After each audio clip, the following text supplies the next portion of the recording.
You're listening to The Creative Imposter. I'm producer, host, and editor Andrea Klunder, and we are continuing our series called Creativity and Media as Resistance. I believe that a lot of the stuff that we're seeing is grown-ups acting out, and we're seeing the gaslighting, and we are seeing people's trauma responses almost being delusional about their own thinking, and there's not a lot of accountability. And resistance doesn't always have to be loud to make changes. Now, if you're listening to this episode in the first few days after its release and you happen to be in the United States, then you may find yourself in the midst of the 4th of July holiday celebrations. And depending on, well, things, you may or may not be feeling the patriotic vibes of this particular holiday. But maybe you're finding a way to spend some time with friends or family. Or maybe you're hanging at the beach just trying to generate some vitamin D. And maybe you're thinking, resistance? Do I have to? Well, yes and no. Today, I'm bringing you a breath of fresh air with therapist and resilience strategist Lisa Lackey. And this episode is designed to lift you up, build your endurance for sustainable social progress, and surround you with the strength and love of collective resilience. You are not alone.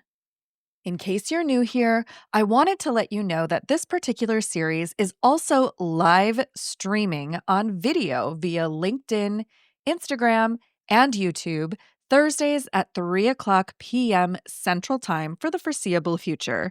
The links to all three channels and upcoming live stream conversations are in the show notes in the episode description in your app for this episode.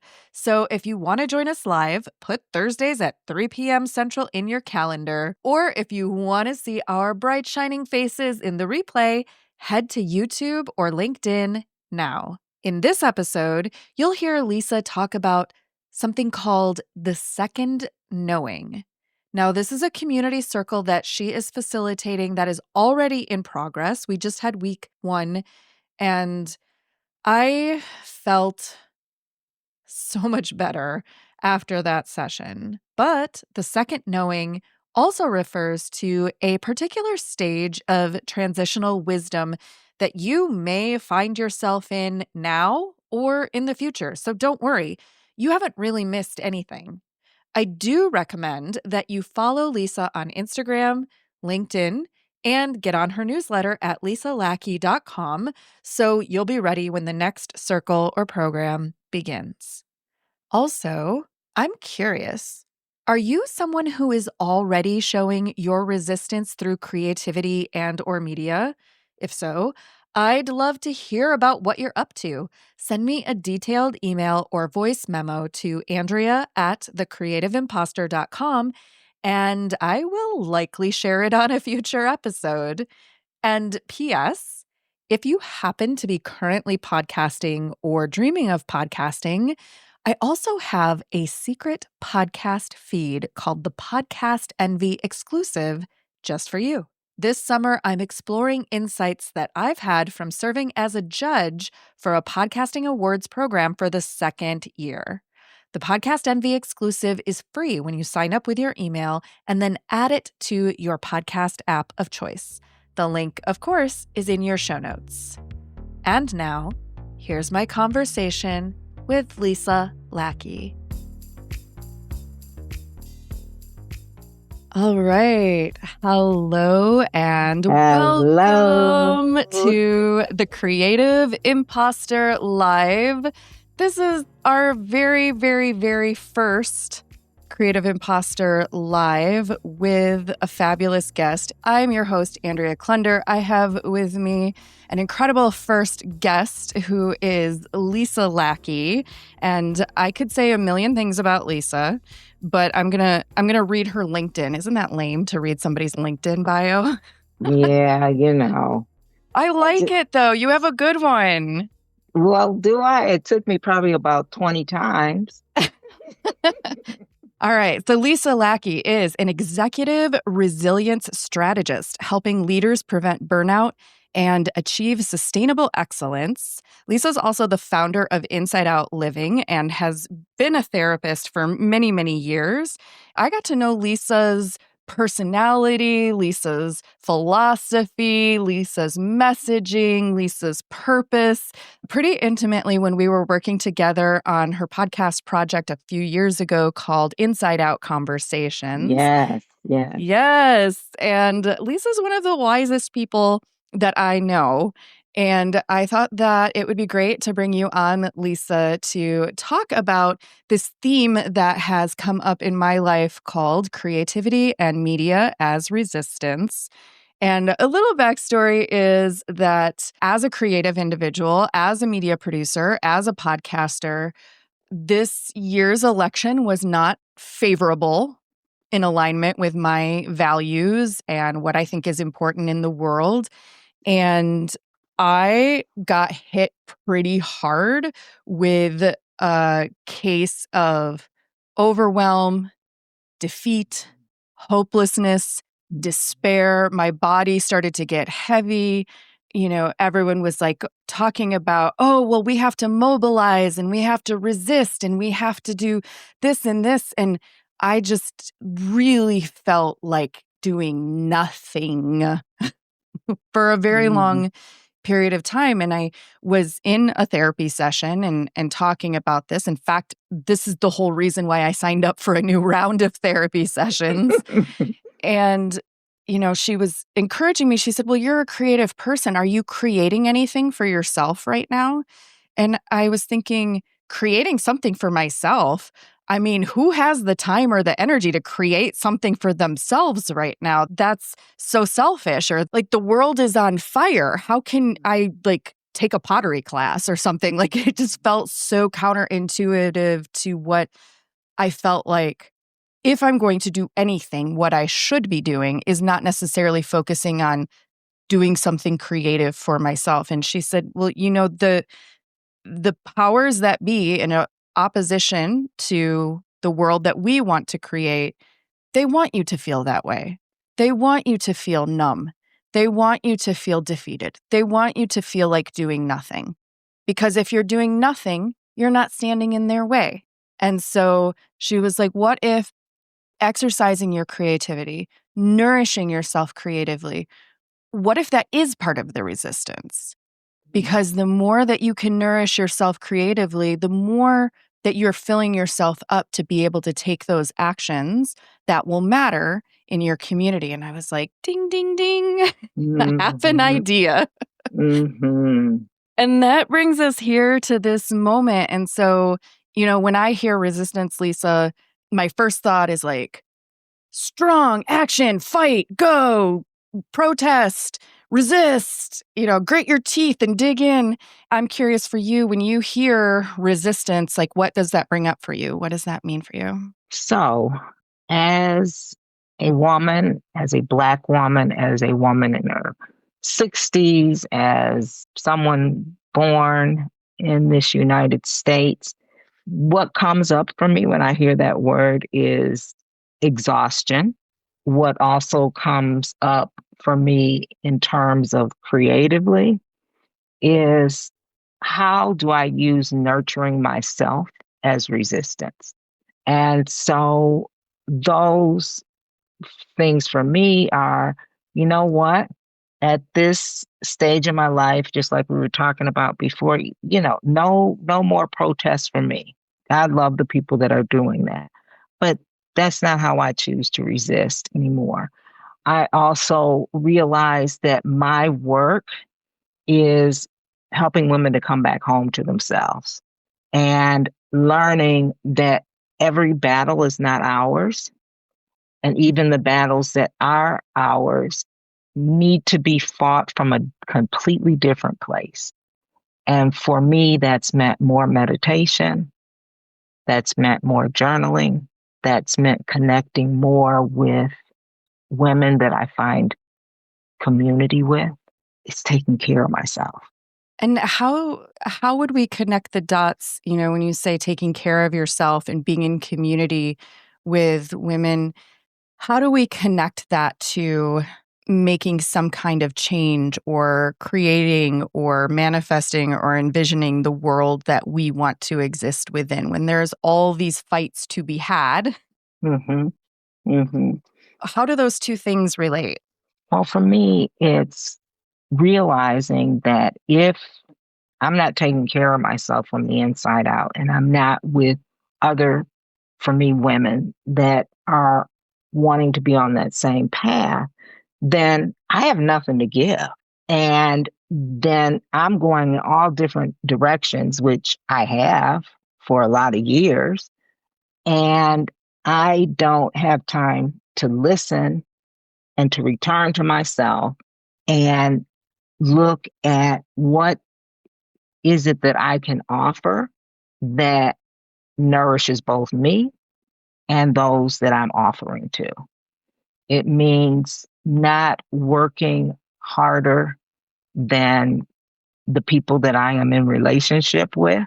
It means saying no and sticking with it. It means little bitty things. And sometimes that's drinking my tea slowly. Sometimes that's supporting those that are out on the front lines in a different way. Because I think, we can go one way or the other.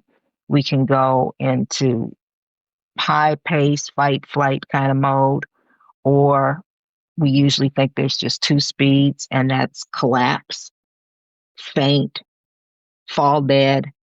And what I'm learning to do is how do I not so much create balance, but create that internal safety? Things are happening, but I don't want to be tossed and turned around. I need to have a solid place to stand. And when I do feel like I'm bending, having people around me that can help me to be accountable. And it's doing things with my hands. I mean, I wouldn't call myself an artist. I would call myself very creative. And so I make things.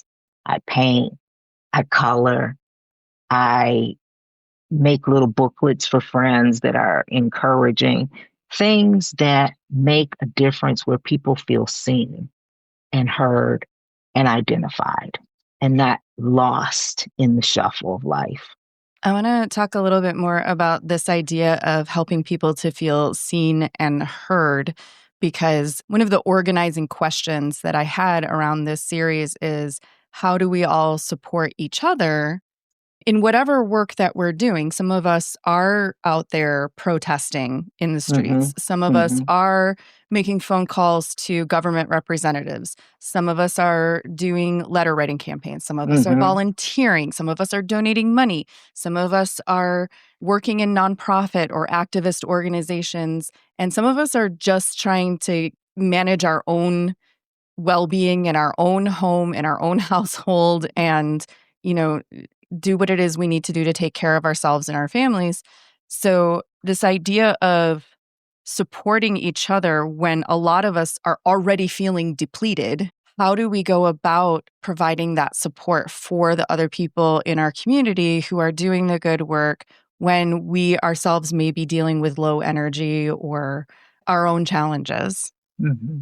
And so, one of the ways that I have found to be extremely helpful, and this has been going on since COVID for me, is creating circles, circles of women mostly, and creating a place where we can just come and again return to ourselves over and over, because it's like we lose pieces of ourselves and we don't even know it until one day you feel completely out of sorts and you don't know what happened. And the thing that you're upset about is not really the thing that you're upset about. It's all the things before that you just kept pushing through. And so a lot of times these circles are where I will share my experience with whatever the topic is. And I will bring music. I will bring some form of meditation or mindfulness to the group. And I will bring a structure, even if it's online, that allows people to feel community.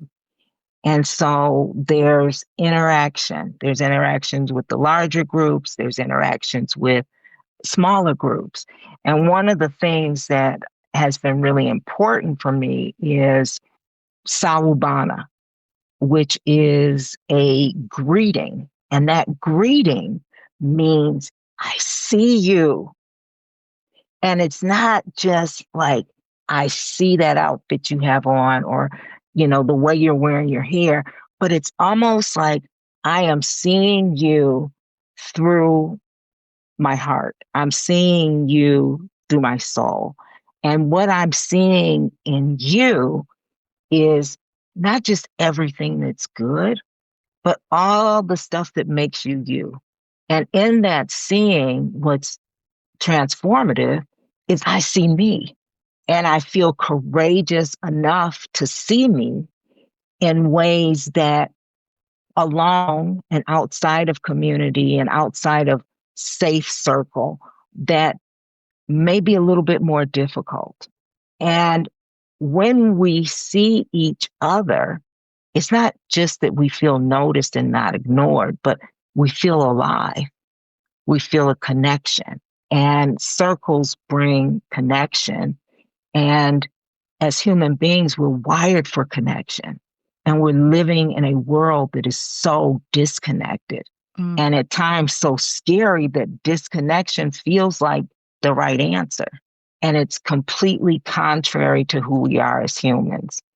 And so I create those groups. But the backstory is I create those groups because I needed groups like that. And I still need groups like that. And it's like, okay, if there's not anybody that I know that is doing this or that I've heard, why not me? Why not me? And we have one coming up. It's called The Second Knowing, and it's for women in their 40s through their 60s. And things happen, and we're not the same as we were in our 20s, 30s, 40s, 50s for some of us. The first knowing is about, I should do this, or I feel I am there a lot. Yes, yes, yes. And then feeling guilty or second guessing if you even think about arguing with the shoulds, right? And so the second knowing is, who am I and why am I here now? And what has all of my experience taught me so that I can start to narrow in and do one or two things instead of trying to do everything. And I have to tell you, it's not easy for me. I'm always having to say, okay, Lisa, narrow in, stop recreating it over and over and over. And it's when I can step away and be in that kind of community and step away and be in those personal practices, my hearing is so much clearer and my thinking is less congested. And most of my life, my thinking has been like the Dan Ryan during rush hour traffic.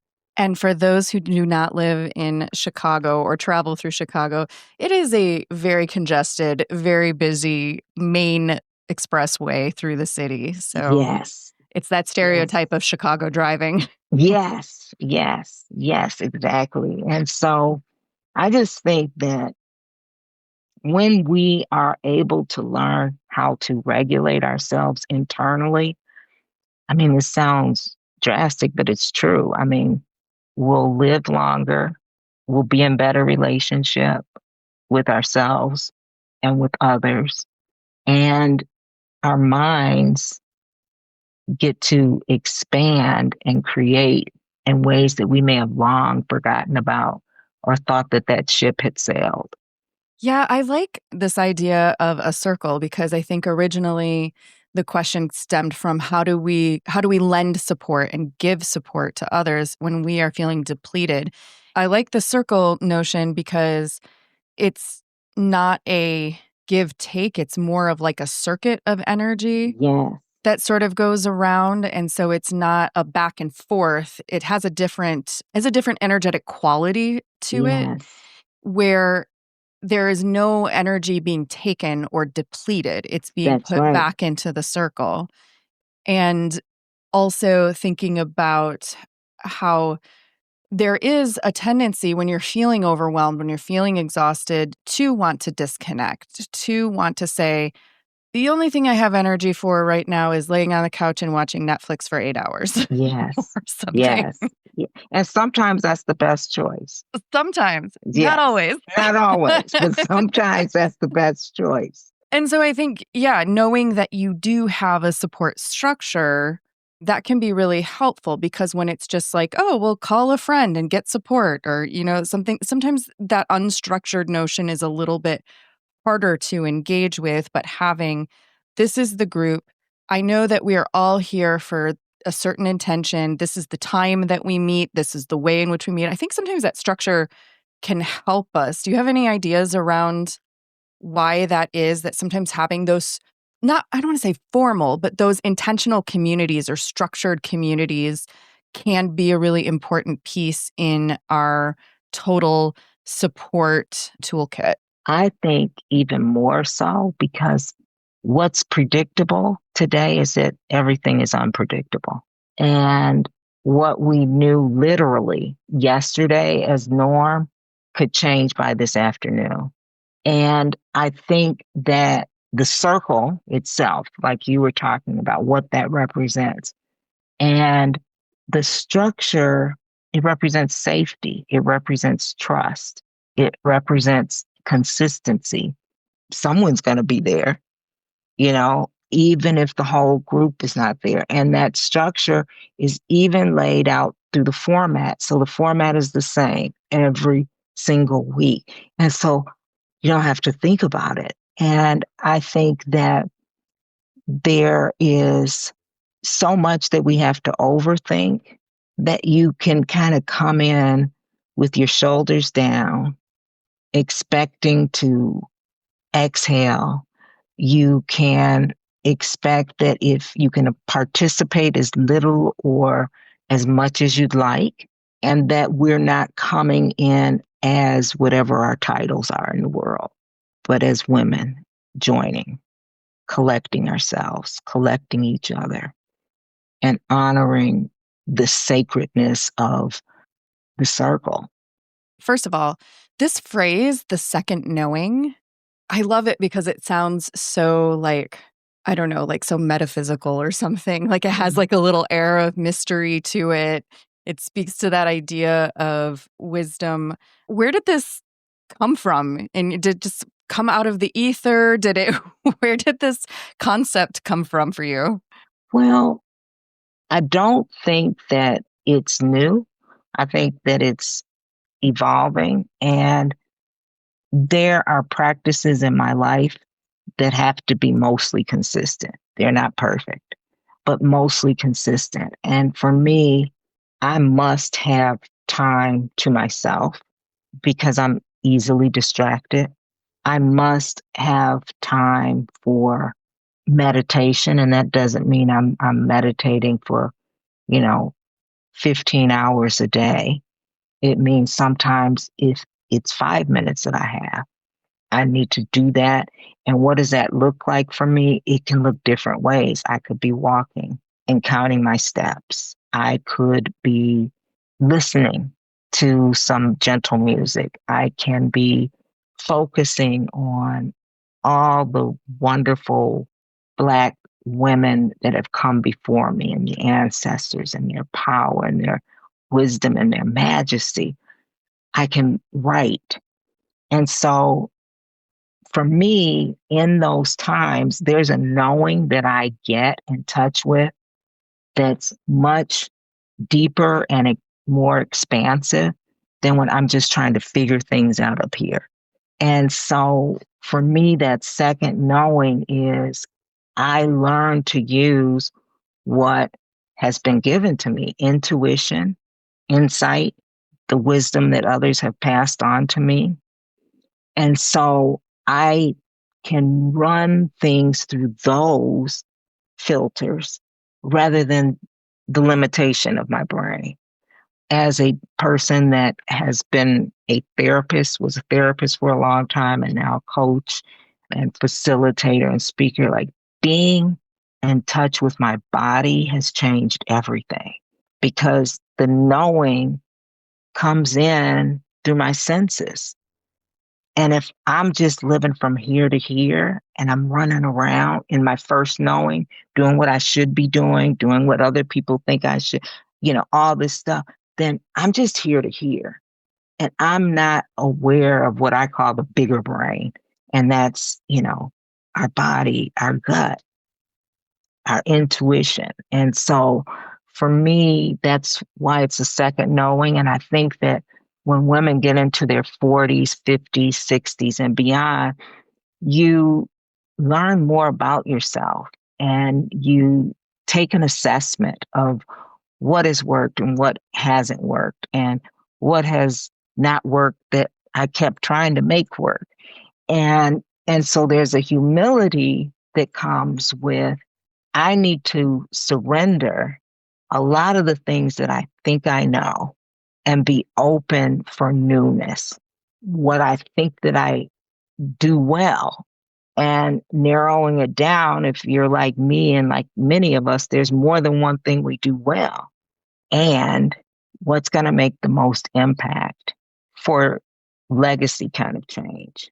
I know that something that you had mentioned before we started recording was in terms of that internal and external, that sometimes this hustle or this drive that we feel that kind of can become overwhelming. It's not always external factors coming towards us, that sometimes it is that internal something inside that is like pushing us too hard to kind of do, go, achieve, resist, fight, make known, whatever it is that it is telling us that we, quote, should be doing. I wonder if you could speak a little bit to the internal versus external factors that push us into this kind of depleted, frenzied state at times. Well, I'll start with myself. So I have these opportunities that some people have and some people don't. And one of those opportunities for me is that I'm a late stage diagnosed ADHD woman. And it's kind of interesting because the way that I found out is that a lot of my clients were presenting with symptoms that were ADHD. And they're professional, successful people, and they're these things. And so I was referring them to this book. Last name of the author is Hallowell. And I was referring them to this book. And this particular day, and I remember it like it was yesterday, I thought, wait a minute, I should read that book. I had only read maybe a couple pages through each chapter. Okay, so there's a clue. I never read books cover to cover.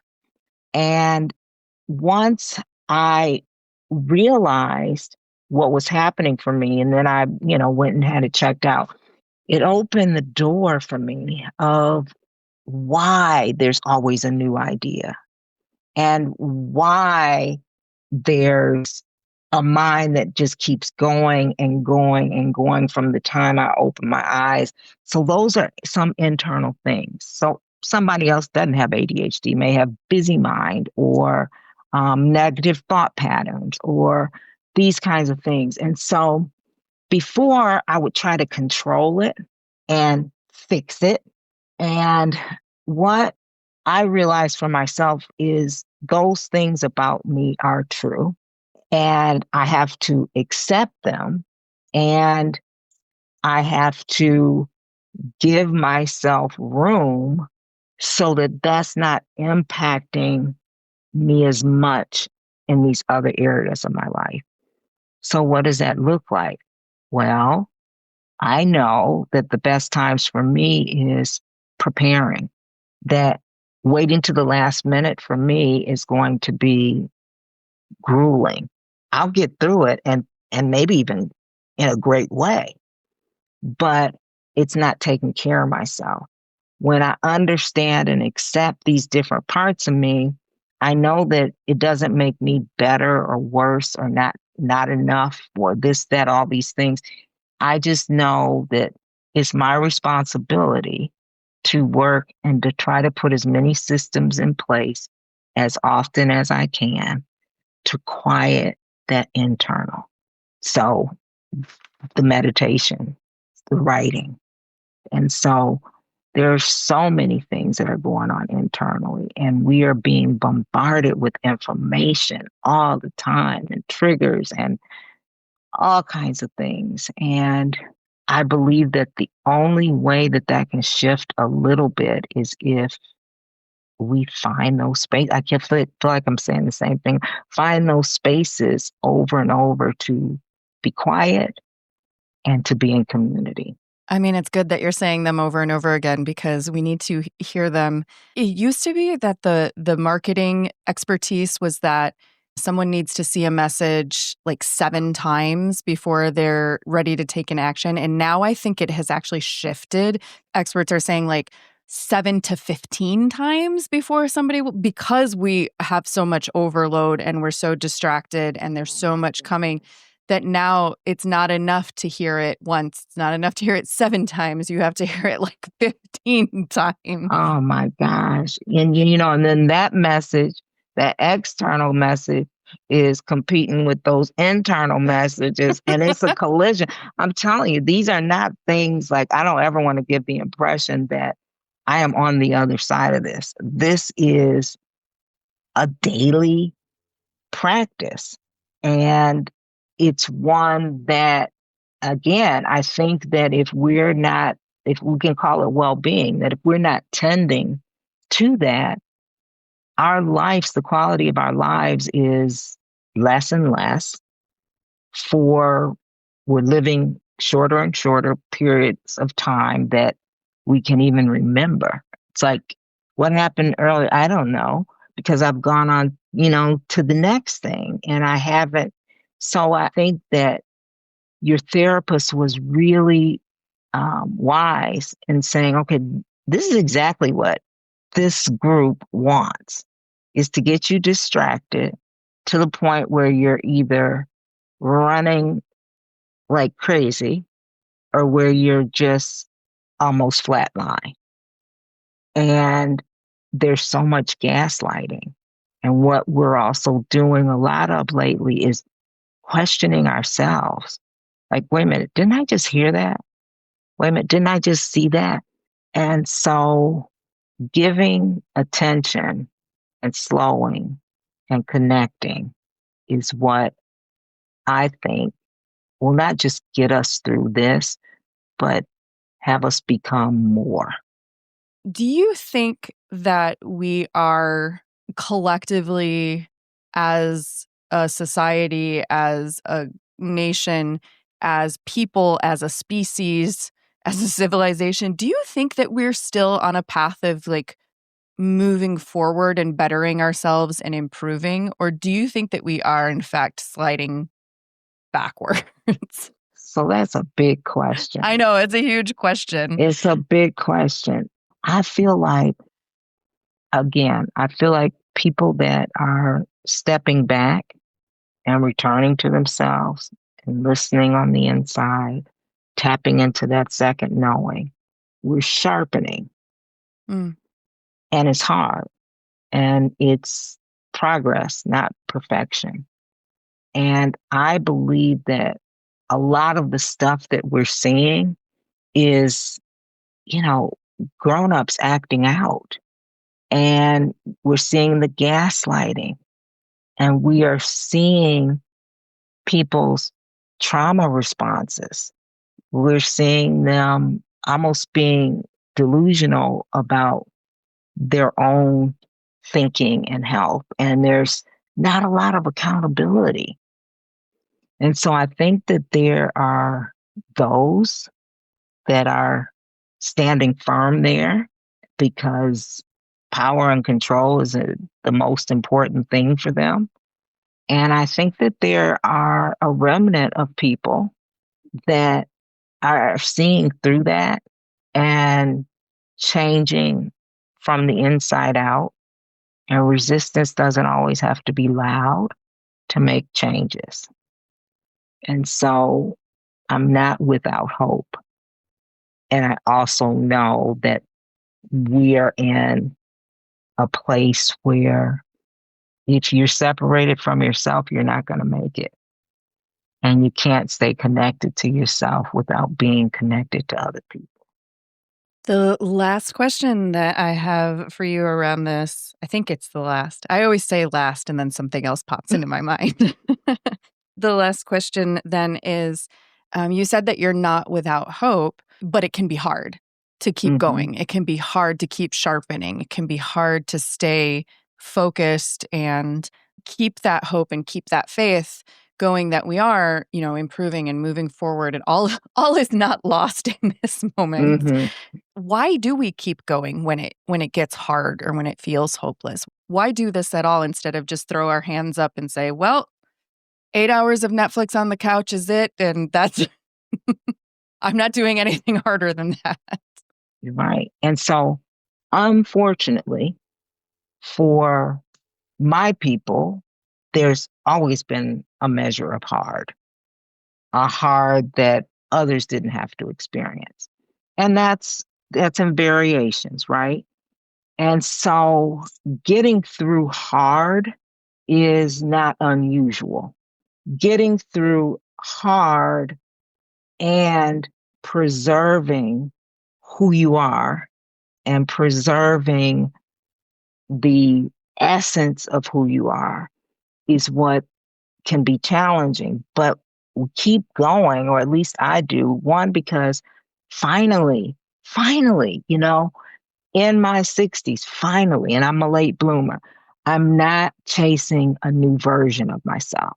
And when I find myself doing it, I have enough accountability around me, my husband, my friend, and say, what are you doing? What are you doing? And busyness and hustling, I believe, is a symptom of trauma. And so slowing down and walking through this for me is, if I can return to the parts of me that I've left behind, then I can also support others in doing the same. I feel like getting through the hard is not pushing hard as much as it is listening and leaning into, what is my body saying? What is this ache speaking to me about? What is this fear reminding me of? It's listening. And I think that also teaches me that even if you're going through hard and hard bruises you, bangs you up, sometimes has you laying for 8 hours watching Netflix, sometimes has you screaming at the top of your lungs, wanting to just shake somebody. I think that with that second knowing, those no longer become an evidence of failure or not succeeding, but they become like a doorway through what's hard. And so and this might be controversial, but for me, I believe, for me, other people have other things. For me, I can't do this without trusting in something greater than myself. I'm limited. That's been proven. And that doesn't mean I'm just casually sitting by and trusting that here's what my part is, and it's so different than what it's ever been like before.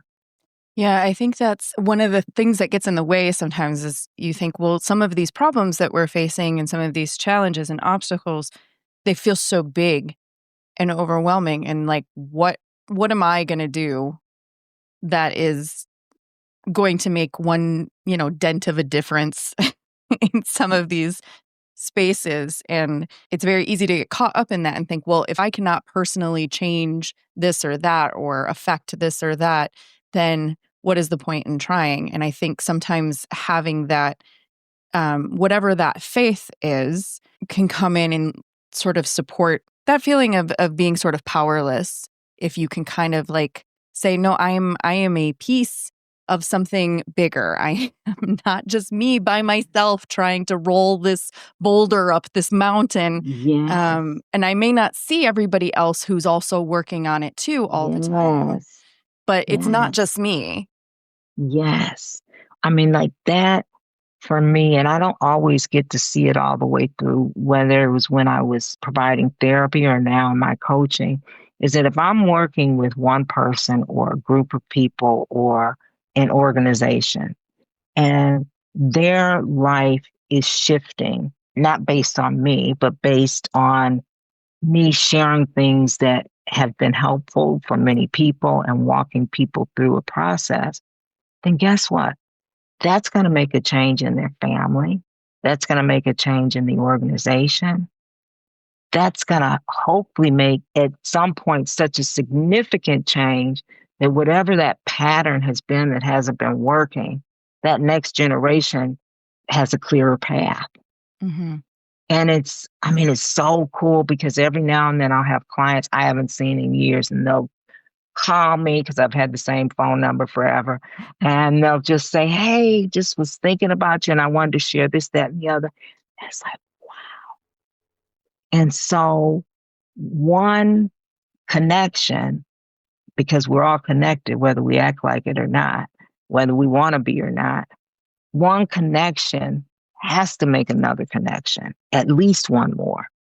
And so I used to think, big was in, and if it wasn't big, then, go big or go home.